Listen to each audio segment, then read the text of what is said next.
గడిచిన 4 రోజులుగా రాష్ట్రంలో పగటి ఉష్ణోగ్రతలు పెరుగుతున్నాయి. విజయవాడలో ఉదయం 10 గంటలకే సూర్యుడు సుర్రుమనిపిస్తున్నాడు.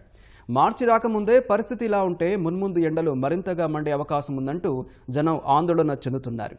ఇప్పటికైనా అందరూ బాధ్యతగా మొక్కలు నాటితే ఉపశమనం లభిస్తుందని అంటున్నారు.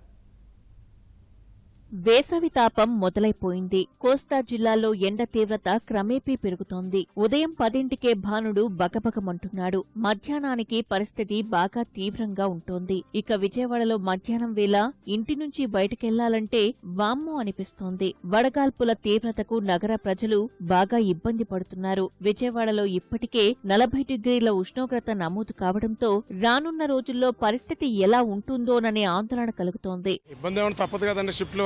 మా ఉద్యోగరీత్యా మేము చేయటమేను అంటే ఇంటి దగ్గర నుంచి కొద్దిగా మజ్జిగ తెచ్చుకుంటున్నాం, వాటర్ తాగుతా, మాస్క్ అది కట్టుకుంటా ఉన్నాం. లాస్ట్ ఇయర్కి ఈ సంవత్సరం ఇప్పుడే స్టార్ట్ అయిపోయినాయి, ఫిబ్రవరిలోనే. ఈ సంవత్సరం ఎక్కువ కూడా అని చెప్తున్నారు.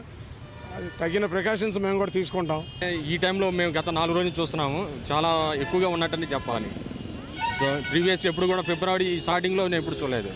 గత ఒక వారం 4 రోజుల నుంచి మాత్రం వస్తా ఉంది. సుమారు 9 ఏళ్ల తర్వాత ఫిబ్రవరిలోనే ఉష్ణోగ్రతలు ఇంత తీవ్ర స్థాయిలో ఉన్నట్లు వాతావరణ నిపుణులు చెబుతున్నారు. ఇప్పటికే 40 డిగ్రీలకు చేరుకున్న పగటి ఉష్ణోగ్రతలు రాబోయే రోజుల్లో మరో 4-5 డిగ్రీల మేర పెరిగే అవకాశం ఉందని అంటున్నారు.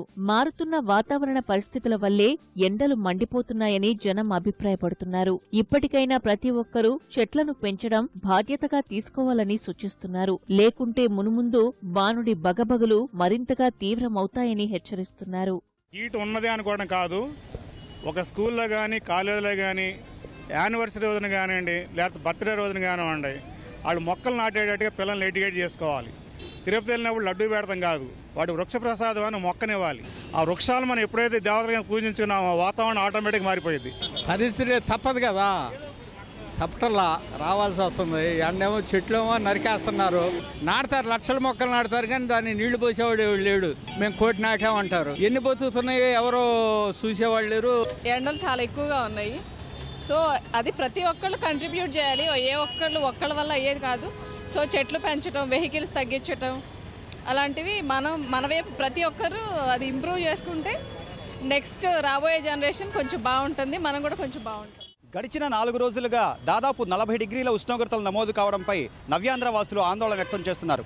ఫిబ్రవరి నెలలోనే ఈ స్థాయిలో ఎండలు మండిపోతుంటే రానున్న మున్ముందు నెలల్లో మరింత భానుడి భగభగలు చూడక తప్పదని వాళ్ళంతా కూడా ఆవేదన వ్యక్తం చేస్తున్నారు. ఇప్పటికైనా గ్లోబల్ వార్మింగ్ ఎఫెక్ట్పై ప్రతి ఒక్కరూ శ్రద్ధ వహించి చెట్లు నాటాలని వారంతా కోరుతున్నారు. కెమెరామెన్ సోమేష్తో జయశంకర్, ఈటీవీ న్యూస్, విజయవాడ.